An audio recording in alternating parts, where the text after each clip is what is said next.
Rondo kicks to Bryant. Young left side. Too long in the paint, and he's hit with a 3-second violation.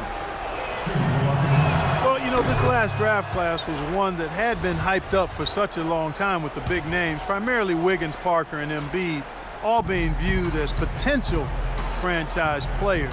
I'm not quite sure of that, but they certainly are tremendous talents. A lot of teams knew that. It became a bit of a race to the bottom for some franchises.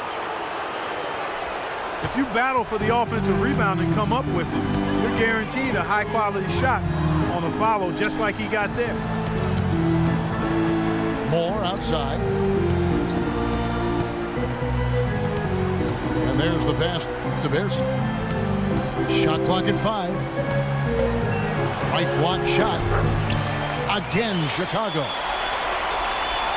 Steve, you were general manager in the NBA and NBA coach now, but you know that the teams that know they're not going to make the playoffs will play younger players as opposed to perhaps some veterans, giving those younger players time to develop, maybe not necessarily securing wins, but certainly securing experience for those kind of players. Well, securing experience and then also securing a high draft pick. And obviously, you know, you have to get lucky and hit on a star player at some point.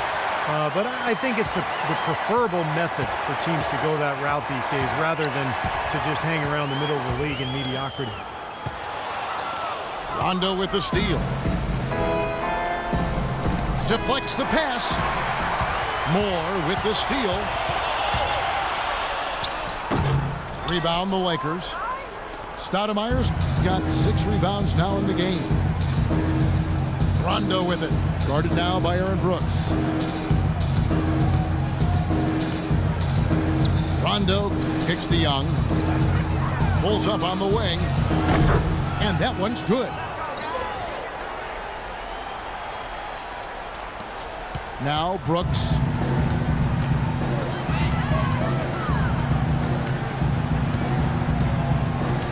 To the left side wing. Bulls moving the ball around. McDermott, no one around him. Nice teamwork to set up the pick play and make the space for the J. Well, they haven't gotten much production from him, but they remain in the lead. Outside Rondo. He kicks to Kobe. The 15-footer. Mirajic grabs the miss. Mirajic has got 3 rebounds so far in the game. He's been anything but his usual self this quarter. It's actually been ugly to see. Moore dishes to Brooks. Shot clock at 6. Feeds it to McDermott. From deep. Rajon Rondo with the rebound. The dish to Bryant. From the wing. Good. And it's Rondo who picks up the assist. 16 points for Kobe Bryant.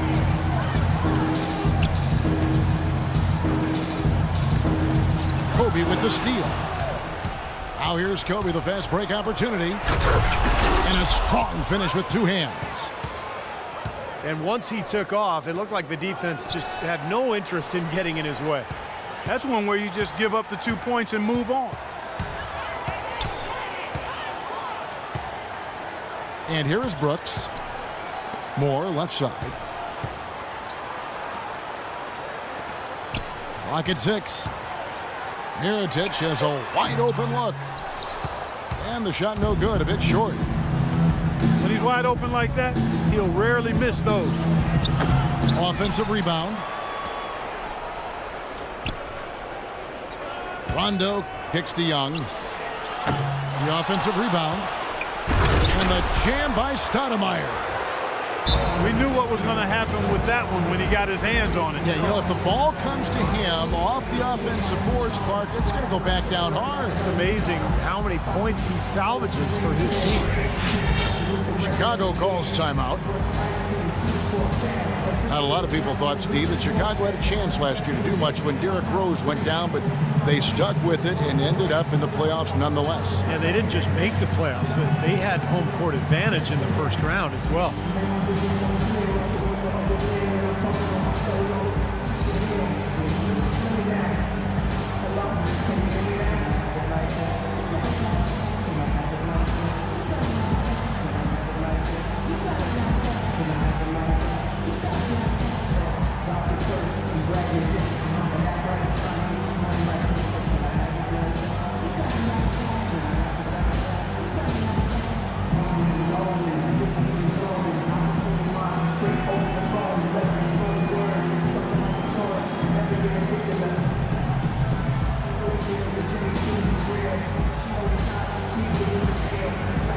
Changes for Chicago.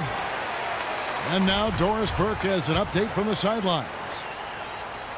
Hi, guys. Over that break, I was able to catch the message Tom Thibodeau was giving to his team. He told the players, let's put our foot on them and keep them down. We've got them exactly where we want them. I want to see you guys slow the pace, use the clock, and stay away from any silly fouls. All right, Doris, thanks. There's the bucket. Good. They got on this roll a while ago, and they just haven't looked back. Unfortunately for the Bulls, home court advantage really didn't do much for them as they dropped their first two games at home and were bounced in the first round. Another example of why home court advantage is desired, but it doesn't necessarily guarantee anything in the playoffs. Matchups drive results. Way to play the boards and come away with the offensive rebound. Out of bounds, the Lakers will take possession.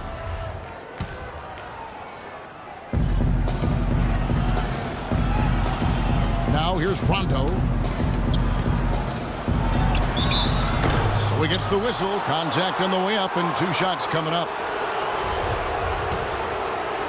Well, the Bulls ran into a solid Wizards team and lost in the first round of the playoffs. It looked to me like they might have been worn down. And I think a healthy Bulls team with a little more depth is definitely a threat to go deeper this season. Well, Rajon Rondo's free throwing has been a weakness. You don't see many point guards with a career number in the low 60s. He was limited by his knee injury. He spent a lot of time working on that stroke. Oladipo, the pass to Snell. 6 on the shot clock. Oladipo, good. Lakers trail by 15. And Rondo last season shooting right around his career mark, about 62% from the free throw line. Yeah, and it's just hard to figure why that number doesn't improve for Rondo. I know he's got the big hand and kind of an awkward shooting stroke. As often as he gets into the lane, though, just imagine what shooting in the low 70s would do for him and his team. And now here's Rondo, the fast break opportunity. And that one's good. These guys know each other well, clearly, because that was a beautiful pass. And Oladipo kicks to Butler. Back to Oladipo. Takes it from 10. Still a close game here, though. That's surprising considering they're rarely grabbing any rebound. Davis setting the pick for Rondo. Young's shot is off. The Bulls leading by 11. Young again. Oladipo. Passes it to Gibson. Back to Oladipo. Sinks the triple. And the Bulls lead by 14. This guy will really make you pay if you leave him enough room outside. Rondo again. Oladipo. Rondo kicks to Young. Oladipo again. Rondo. Outside for Kobe. Will not go. This is off the front iron. Well, Chicago's gotten the three-point shot off 16 times tonight. 7 times they've hit it. 9 times they've missed. He lobs up the alley-oop pass. And out of bounds as Los Angeles gains possession. Where was he going with that pass? I mean, that's just an awful turnover. Here's Rondo.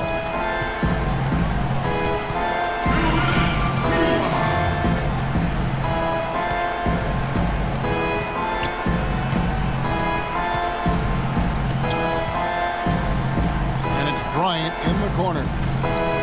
Just 5 on the clock. Here's Stoudemire. That's blocked.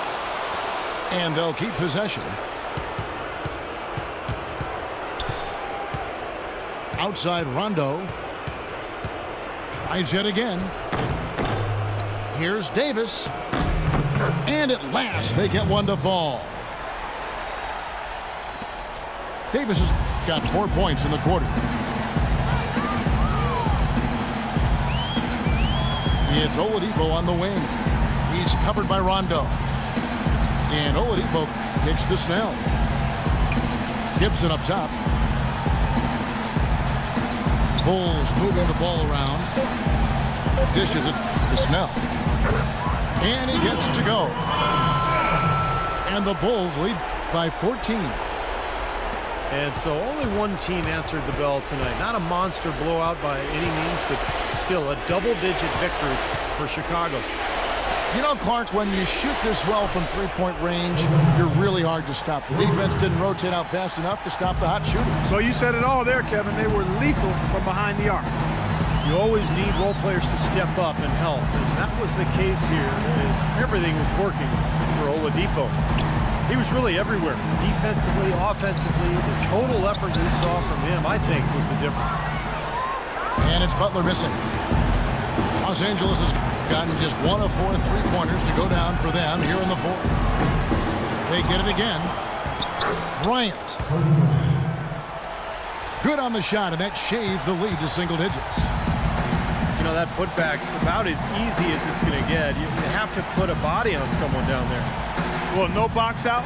That's the result you get right there. Oladipo dishes to Noah. Oladipo with the ball. And so it's Chicago winning this one. It was a solid win, Clark. Yeah, it was, and I think it came down to will more than skill. They went out and got this one.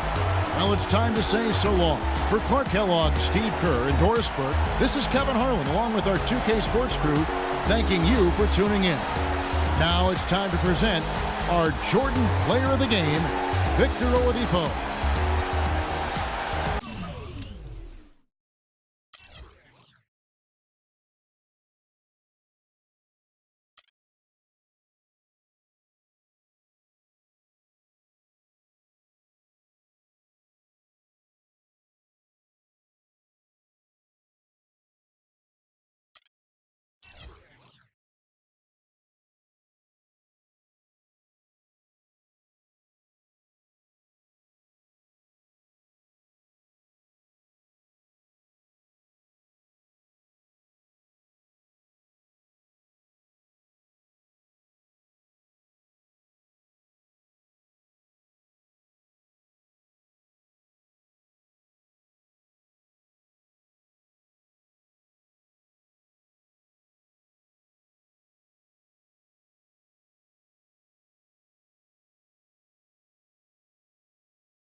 Wait till you're announced.